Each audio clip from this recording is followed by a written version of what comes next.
ہر سال رمضان المبارک آتا ہے اور گزر جاتا ہے اور ہم جہاں ہوں وہیں کے وہیں کھڑے رہتے ہیں یا 2 قدم پیچھے سرک جاتے ہیں. تو ہمیں سوچنا چاہیے زندگی بار بار نہیں ملتی، یہ اللہ کی نعمت ہے، یہ اللہ کی کرم نوازی ہے. تو زندگی کے جس مرحلے پہ بھی ہیں، بچپن ہے، لڑکپن ہے، جوانی ہے، بڑھاپا ہے، سن کہولت ہے، جہاں بھی کھڑے ہیں، آپ دیکھیں کہ گزرے ہوئے کل سے آنے والا کل بہتر نہیں ہے تو آپ ہلاکت کی طرف سفر کر رہے ہیں. اور اگر آپ کے گزرنے والے دن سے آنے والا دن بہتر ہے تو یہ آپ کے لیے رحمت و راحت کا ذریعہ ہے. تو اس لیے میں اور آپ دیکھیں کہ ہم رمضان المبارک سے کیا یہ مطلوبہ فوائد حاصل کر سکتے ہیں، کر رہے ہیں یا نہیں. تو ہم اپنا جائزہ لیں. ابھی پورا مہینہ ہمارے پاس پڑا ہوا ہے.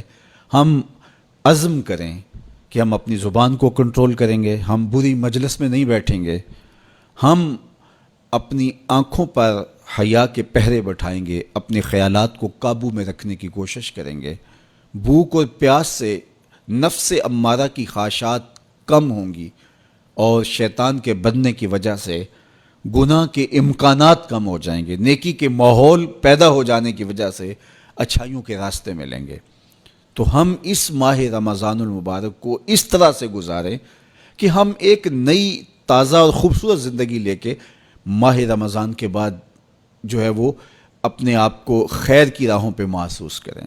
یہ ایک اللہ تعالیٰ نے ہمارے لیے ایسا مہینہ رکھا ہے جس میں ہم عصر نو اپنی زندگی کو مرتب کرتے ہیں. یہ ایک نیا ٹرینڈ سیٹ کرتا ہے یہ مہینہ، اور یہ ماہ مبارک ہماری زندگی کے اندر جو ہے وہ ایک نظم پیدا کرتا ہے. اس میں ہم جو ہے وہ اللہ سے، اس کے رسول سے، کتاب اللہ کے ساتھ، نیک لوگوں کے ساتھ، مسجد کے ساتھ، قرآن مجید کے ساتھ جڑ جاتے ہیں. اور اگر ہم اس کے اندر پورا خلوص اور پوری للہیت کو شامل کر کے اپنے آپ کو سنوارنے کے پورے عزم کے ساتھ اللہ سے توفیقات مانگتے رہیں گے تو پھر ہم اس سانچے سے ایک ستھرے، پاکیزہ اور خوبصورت انسان بن کے نکلیں گے. تو اس لیے ہمیں چاہیے کہ یہ مبارک مہینہ جو اللہ نے ہمیں نصیب کیا، اس مہینے کو اچھے طریقے سے ہم گزاریں. تقوی کا حصول جو اس مہینے کے روزوں کا مقصود ہے وہ ہم اپنے اندر پیدا کریں. اور ماہ صیام کا ماحول تقویٰ دیتا ہے، ماہ صیام کا باطنی نور تقویٰ دیتا ہے، ماہ صیام کے انوار تقویٰ دیتے ہیں. روزہ تقوی کی نشأت کا ذریعہ ہے، تقویٰ پیدا کرتا ہے طبع کے اندر، اور ایک نئی خوبصورت زندگی کا آغاز ہوتا ہے.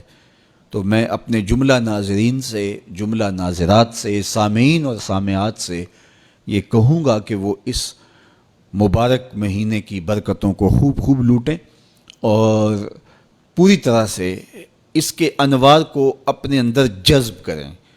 جو روشنیاں اور جو فضاؤں کے اندر نور بکھرا ہوا ہے اس کو اپنے اندر اتار لیں اور پوری طرح سے اپنے اندر اس کو جذب کر لیں. پورا مہینہ جب ایک پاکیزہ ماحول میں آپ رہیں گے اور شرور سے، شر سے، بری مجلسوں سے، برے جلیس سے آپ بچنے کی کوشش کریں گے تو ایک مہینہ طبع کے اندر ایک مؤثر تبدیلی لانے کے لیے کافی ہوتا ہے.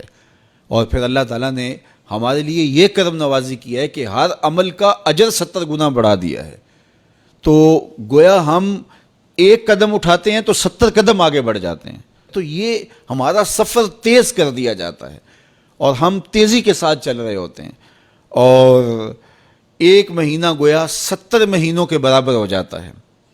تو 70 مہینے مسلسل بندہ ایک نیکی کے ماحول میں رہے تو اس سانچے سے جب باہر نکلے تو پھر وہ کیسا نکھرا ہوا اور پاکیزہ انسان ہوگا.